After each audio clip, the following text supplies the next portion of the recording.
مختصراً یہ دو تین چیزیں آج آپ سن لیں. قرآن مجید کی جو آیت کریمہ میں نے پڑھی، ما اصاب من مصیبت الا باذن اللہ، کوئی بھی بیماری تکلیف پہنچتی ہے تو کس کی طرف سے؟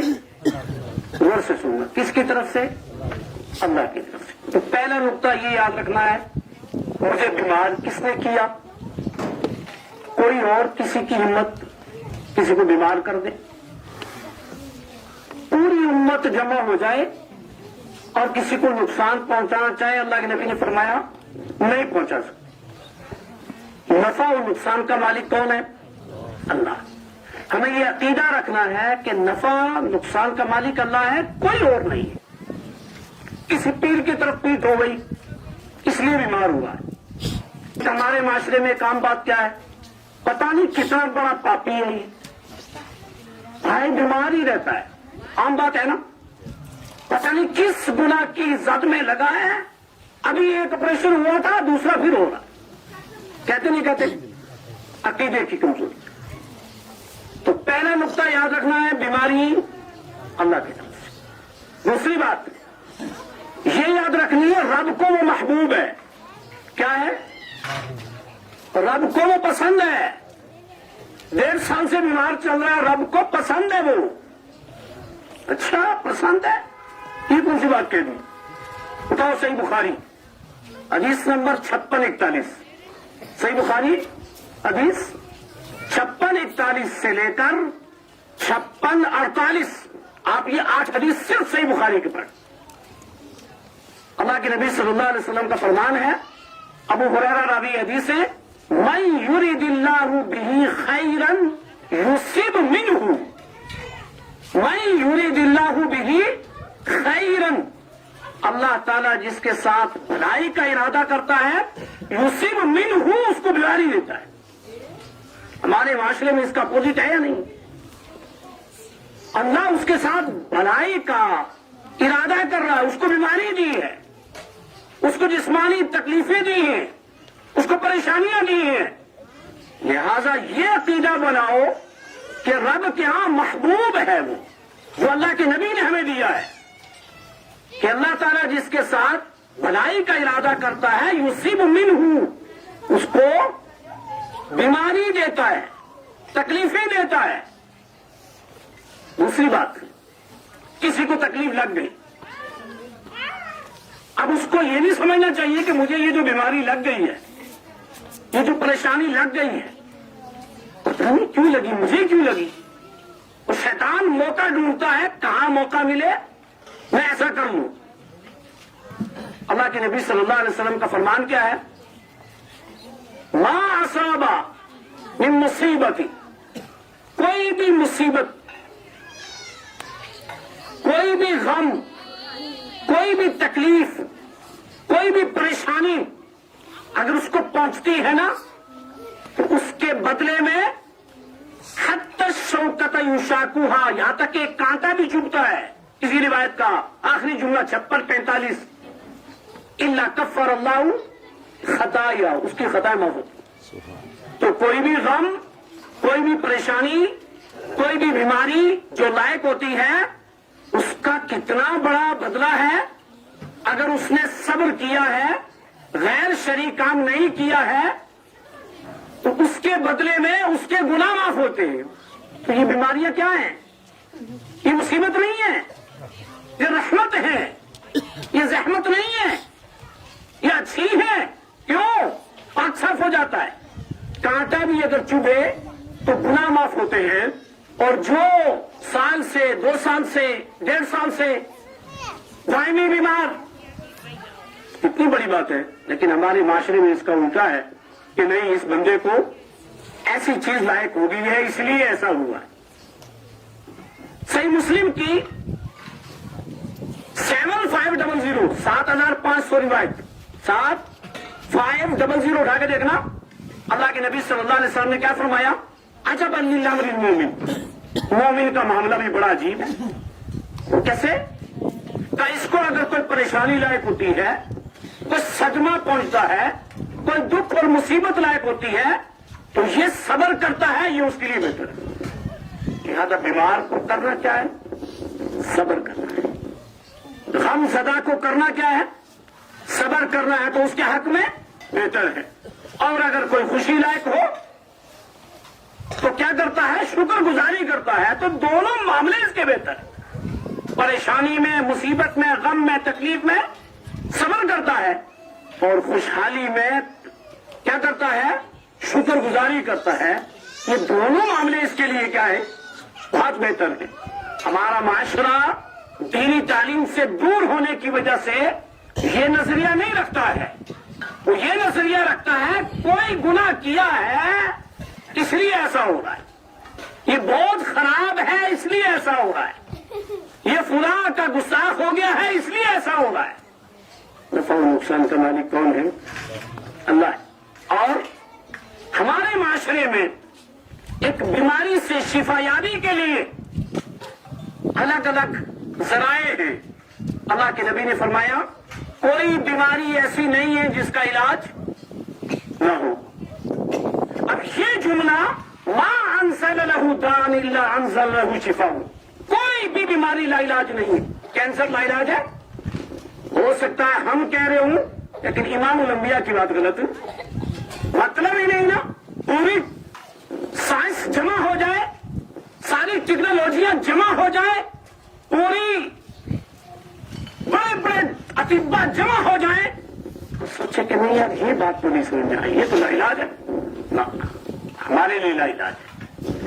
اس کا علاج ہمارے علم میں نہیں ہے، ہماری سرچ وہاں تک نہیں پہنچی ہے، اس لیے ہم اس کو لا علاج کہہ رہے ہیں.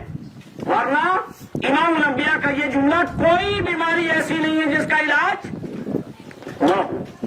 حبۃ السوداء شفاء ان الموت، کا کلونجی کے دانے میں موت کے علاوہ ہر بیماری کا علاج ہے. تو ہر بیماری کا علاج ہے. بیمار کو علاج کرانا چاہیے. کیا کرانا چاہیے؟ علاج کرانا چاہیے. صحیح ڈاکٹر کے پاس جانا چاہیے اور صحیح علاج کرانا چاہیے. علاج کرانے کی ممانعت نہیں ہے. جب علاج اتارا ہے تو علاج کرانا چاہیے. میں آپ کو ایک چھوٹی سی چیز بتاؤں. برسات کے موسم میں دیہاتوں میں ٹھوک میں اکثر ایک پودا ہوتا ہے کیاری. کیا بولتے؟ کیاری. لڑے بڑی ہے وہاں، ہاتھ میں پکڑو نا تو لڑے بڑی، لیکن اس کو علاج اٹھتا ہی رہنا. وہ کیا ہے؟ الو صحیح ہے نا. کیاری اگر لڑے نا تو لڑا پتھر ہے مان لئیو دیکھو تو اس کی جڑی جلن اور چبن بہتی نا ختم ہو جائے. اس کو علاج ہوتا ہے یا نہیں؟ لیکن پتو ہے ہم نا نہیں پتو. یہی وجہ ہے بے شمار بیماریاں ہیں وہ ہمارے علم میں علاج نہیں ہے. تو علاج کرانا چاہیے. علاج یہ توکل کے خلاف نہیں ہے کہ بندہ سمجھے نہیں جی میں توکل کر کے بیٹھا ہوں علاج نہیں کروں. تو بیمار کو کیا کرانا چاہیے؟ علاج کرانا چاہیے. علاج صحیح ڈاکٹر کے پاس جانا چاہیے. خبردار صحیح علاج کراؤ. کوئی بیماری لا علاج نہیں ہے. اللہ کے نبی نے کیا علاج بتایا ہے؟ آپ بچوں کو کیا کام کرو؟ اعوذ بکلمات اللہ التامات من شر ما خلق. یاد ہے؟ نہیں یاد ہے تو بچوں کو یاد کرو، بچے خود پڑھیں. اب دم کرو، لیکن فوراً دماغی درد ہو جاتا ہے اور غیر شرعی علاج شروع ہو جاتے ہیں. اللہ کے بندو، علاج پر حق ہے لیکن صحیح علاج کرانا چاہیے. وہ کسی جانور کا گوشت باندھنے سے، کوئی گھنٹا لٹکانے سے، کسی خاص قسم کا دھاگا باندھنے سے. امام الانبیاء نے کیا کہا؟ من عقد عقدة ثم نفخ فيه فقد سحر. جس نے کسی دھاگے میں گانٹھ لگائی اور اس میں پھونک ماری، اس نے کیا کیا؟ جادو کیا. الرقیۃ الشرعیہ، وہ ادویات معصورہ جو امام الانبیاء سے ثابت ہیں، آپ وہ یاد کریں، بچوں کو یاد کرائیں، آپ وہ پڑھیں. بسم اللہ یرقیک من کل شیء یؤذیک ومن کل شر حاسد او عین اللہ یشفیک. کس کو یاد ہے؟ بسم اللہ الذی لا یضر مع اسمہ شیء. صبح 3 بار بچوں کو یاد کرو اور پڑھیں. شام تک کچھ نہیں ہوگا، شام کو پڑھیں، صبح تک کچھ نہیں ہوگا. کس کو یاد ہے؟ تو بیماری کون دیتا ہے؟ اللہ. بیمار کو کیا کرنا ہے؟ صبر کرنا ہے اور علاج کروانا ہے، صحیح علاج کروانا ہے. دوسرے جو لوگ تندرست ہیں ان کو کیا کرنا ہے؟ آخری بات ختم کرتا ہوں، ان کو کیا کرنا ہے؟ جب کوئی بیمار ہو نا اس کا خیال رکھنا چاہیے، اس کی تیمارداری کرنی چاہیے، اور تیمارداری کا جو ہمارا طریقہ ہے وہ نہیں ہونا چاہیے گئے بیٹھے بس کیا حالت ہارو ٹھیک ہے، ایک دو لفظ پوچھا اس کے بعد فلاں صاحب کی فلاں کچہری اور فلاں صاحب کی فلاں باتیں، لمبی چوڑی بحث وہاں شروع، گفتگو شروع. وہ بیچارہ بیمار سمجھتا ہے یار یہ اٹھ کے جائے، میں کچھ اور کوئی دوائی لوں، کچھ اور کروں. یہ کوئی طریقہ نہیں ہے. شرعی طریقہ کیا ہے؟ تیمارداری کی بڑی فضیلت ہے.